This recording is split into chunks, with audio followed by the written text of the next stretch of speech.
Alors à vous, Laurence, vous êtes dans un contexte qui est personnes qui ont des déficits visuels, et vous avez aussi une approche éthique très justifiée. Vous travaillez aussi avec en didactique, donc il y a toute cette dimension de réflexion.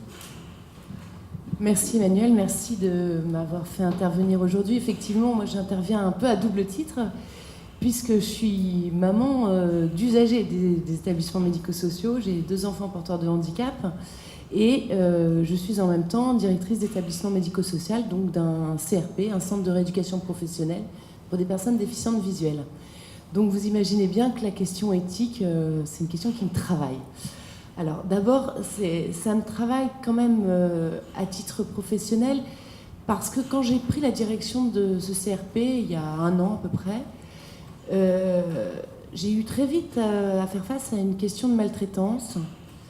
Et quand j'ai sollicité les professionnels pour qu'on travaille sur ce sujet en équipe, je me suis aperçue que dans la frénésie des existences professionnelles, le souci de l'année scolaire et des programmes, hein, puisque dans un CRP, souvent la formation suit le rythme scolaire, eh bien, il y avait un peu un arrêt de ce questionnement. Finalement, on ne s'interrogeait plus beaucoup sur ces pratiques, puisqu'on était omnubilé par les contraintes.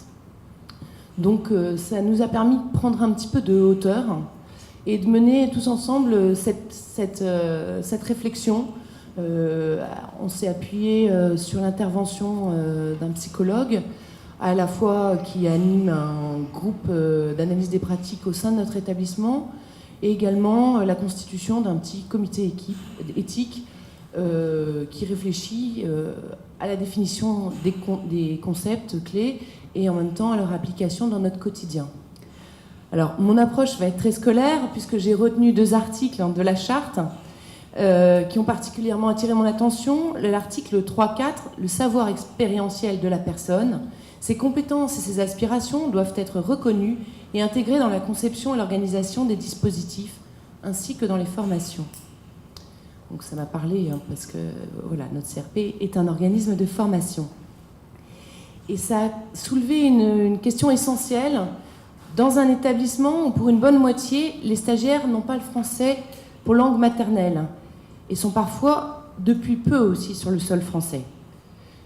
Il est donc extrêmement difficile pour certains de transposer des compétences, parfois peu valorisées, dans un environnement nouveau et dans une optique professionnelle. De plus, quand le handicap apparaît au cours de la vie, et s'ajoute à la nécessité d'une familiarisation avec ce nouvel environnement, Paris, la France, le CRP, la personne vient à douter de la validité de son savoir expérientiel, ou au contraire à le surévaluer, car le positionnement de stagiaire de la formation professionnelle peut être vécu comme un retour à l'école, dévalorisant pour l'estime de soi et dont l'utilité peut sembler contestable pour des adultes qui entrent en formation. C'est donc à l'équipe de présenter son action comme une complémentarité avec le parcours de vie de la personne, dont évidemment elle doit tenir compte dans l'accompagnement proposé le plus individualisé possible. En ce qui concerne le handicap acquis, la question des aspirations de la personne est particulièrement délicate, car il y a un avant et la nécessité de frayer avec les données nouvelles imposées par le handicap. Il faut alors créer avec l'usager les conditions de réappropriation de sa connaissance de soi, de son unité en quelque sorte, et de confiance en sa capacité à réinvestir ses expériences passées sous une nouvelle forme. D'où la nécessité de mettre en place un accompagnement souple qui permette une adaptation de ces modalités, notamment en formation avec des appuis paramédicaux évolutifs au fur et à mesure des étapes dans le temps. Souvent, il importe que cette souplesse du dispositif permette une évolution qui suive l'émergence des compétences et l'adaptation des outils de compensation au fil de la meilleure connaissance par l'équipe des besoins de la personne.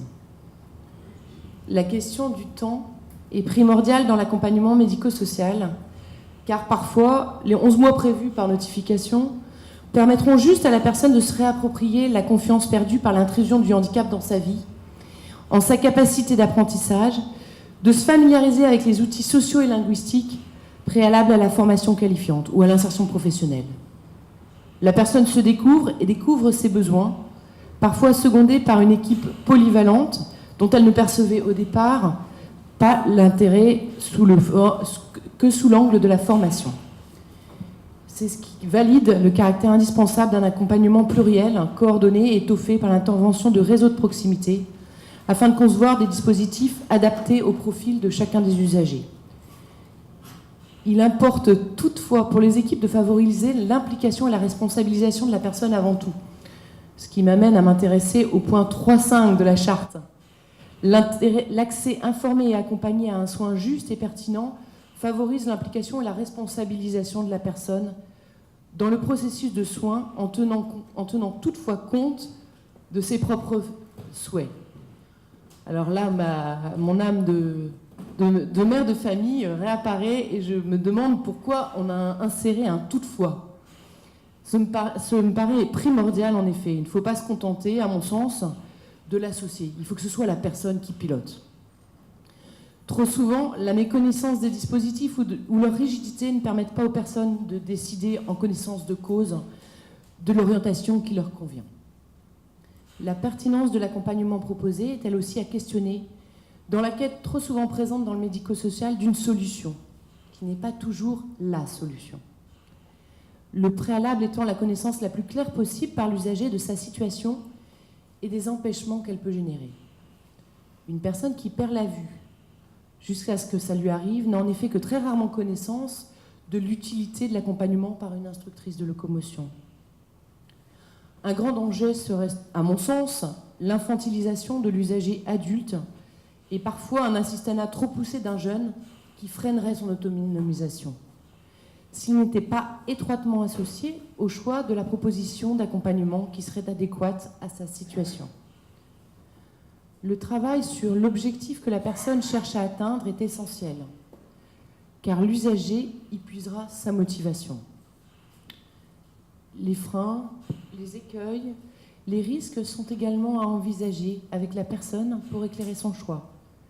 La proposition d'intervention d'une équipe de professionnels n'est pas toujours celle retenue par la personne concernée, et ça, il faut l'accepter.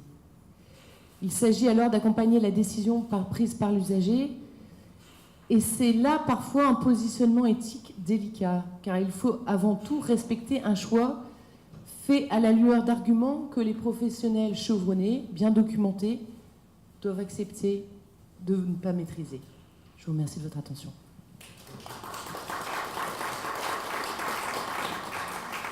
Merci de cette très belle intervention. J'aimerais bien avoir le texte, comme ça on pourra le mettre en ligne.